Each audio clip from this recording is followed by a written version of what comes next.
Di antara kemuliaan akhlak Rasulullah adalah memuliakan seluruh kalangan, tidak terkecuali seorang tukang sapu.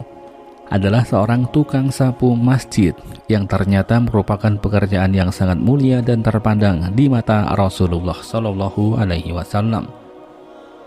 Pemilihan kata tukang sapu bukan bermaksud membatasi makna, namun segala pekerjaan membersihkan masjid seperti mengepel, mencabut rerumputan liar di halaman masjid, dan yang sejenis dengan itu.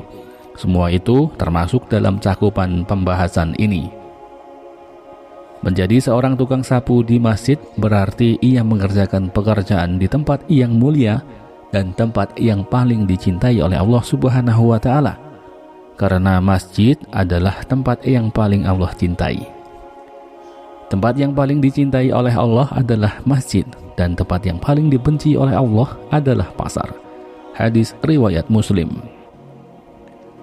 Menjadi tukang sapu masjid adalah amalan yang sangat mulia.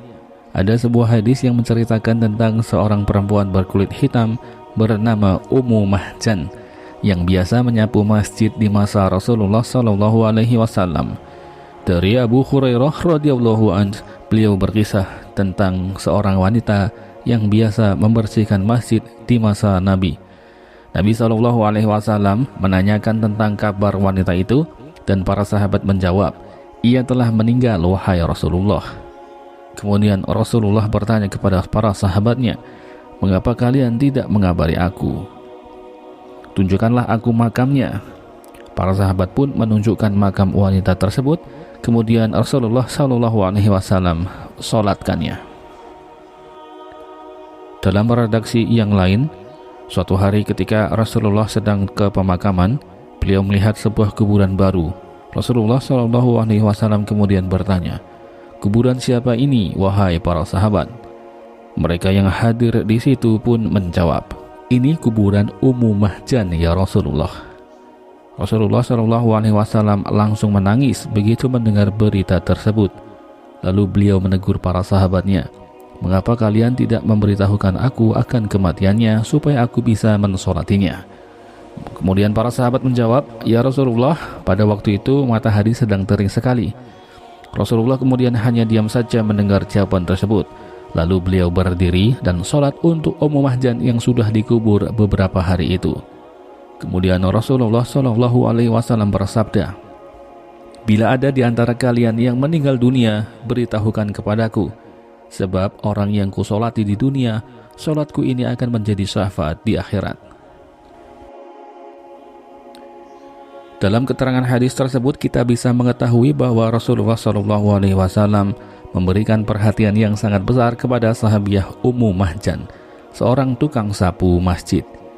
Kedudukan Ummu Mahjan sangat mulia, sampai Rasulullah saja menyempatkan diri untuk mensolatkan jenazahnya meski sudah dikuburkan.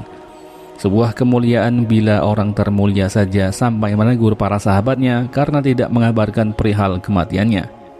Saat beliau tahu bahwa perempuan tersebut telah dikuburkan, beliau sempatkan diri untuk tetap mensolati jenazahnya meski sudah dimakamkan. Sebuah kemuliaan bila orang termulia saja sampai menegur para sahabatnya karena tidak mengabarkan perihal kematiannya. Saat beliau tahu bahwa perempuan tersebut telah dikuburkan, beliau sempatkan diri untuk tetap mensolati jenazahnya meski sudah dimakamkan. Syekh Abdullah bin Shalih Al-Fauzan dalam bukunya Al-Fawaid Al-Majmumah menjelaskan, hadis ini dalil akan utamanya pekerjaan membersihkan masjid. Karena solatnya Nabi Shallallahu Alaihi Wasallam di atas kuburan orang yang menyapu masjid tersebut, bukti bahwa perbuatan ini adalah amalan yang luhur. Imam Al-Bukhari meletakkan hadis ini dalam bab menyapu masjid dan membersihkan kotorannya. Para ulama menyatakan hal ini menunjukkan bahwa merawat masjid dan menjaga kebersihannya termasuk amalan yang agung, dan banyak para ulama besar yang antusias untuk membersihkan masjid. Ada seorang ulama karismatik bernama Abu Syuja Ahmad bin Al-Husain.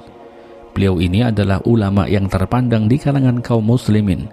Buku karyanya yang berjudul Matan Al-Ghayah wa Taqrib menjadi materi yang wajib untuk dipelajari bagi yang hendak mendalami fikih mazhab Syafi'i. Jabatannya sebagai hakim di masanya tidak membuatnya enggan untuk membersihkan masjid. Beliau biasa menyapu Masjid Nabawi dan menghidupkan lentera-lentera masjid bila senja tiba. Beliau pula yang merapikan tikar-tikar masjid bila hendak sholat. Pekerjaan ini senantiasa ditekuni oleh beliau sampai ajal menjemputnya. Jadi pekerjaan menyapu masjid atau membersihkan masjid tidak bisa dipandang remeh karena banyaknya keutamaan yang terdapat di dalamnya. Keberadaan masjid bukan saja sebagai tempat sholat, tetapi juga masjid adalah poros nadi umat yang sangat fundamental. Selain menjadi perangkat umat di mana mereka bisa menebarkan kebajikan, masjid juga merupakan media bagi seorang muslim agar sukses dalam menjalani hubungan dengan Allah Subhanahu wa Ta'ala. Melalui masjid, seorang muslim bisa melakukan mi'raj menuju ilahi. Dari masjid, kaum muslimin bisa belajar mengajar. Keimanan seseorang tergambar, tingkat keberagaman masyarakat terpancar, ketenangan dan kedamaian berbinar-binar, dan kebangkitan umat mengakar. Seorang muslim akan prihatin dan sedih manakala menjumpai seseorang yang dengan seenaknya mengotori masjid dan membiarkan sampah berserakan. Juga tidak etis jika kita membiarkan bau tak sedap bercokol di tempat wudhu, toilet, atau kamar mandi, sehingga aromanya menyebar dan dihirup oleh orang-orang yang sedang beribadah di dalam masjid. Dengan demikian, kebersihan dan keasrian masjid jelas mendukung kekhusyuan kaum muslimin dalam beribadah. Maka sangat pantas kalau Allah Subhanahu wa Ta'ala dan Rasulullah Sallallahu Alaihi Wasallam memberikan pahala yang sangat besar bagi mereka yang membersihkan masjid, sebagaimana dijelaskan dalam kisah Ummu Mahjan tadi. Pekerjaan tukang sapu masjid yang membersihkan masjid adalah kemuliaan, tentunya selama mempunyai niat yang mantap kepada Allah Subhanahu wa Ta'ala. Wallahu a'lam bishawab.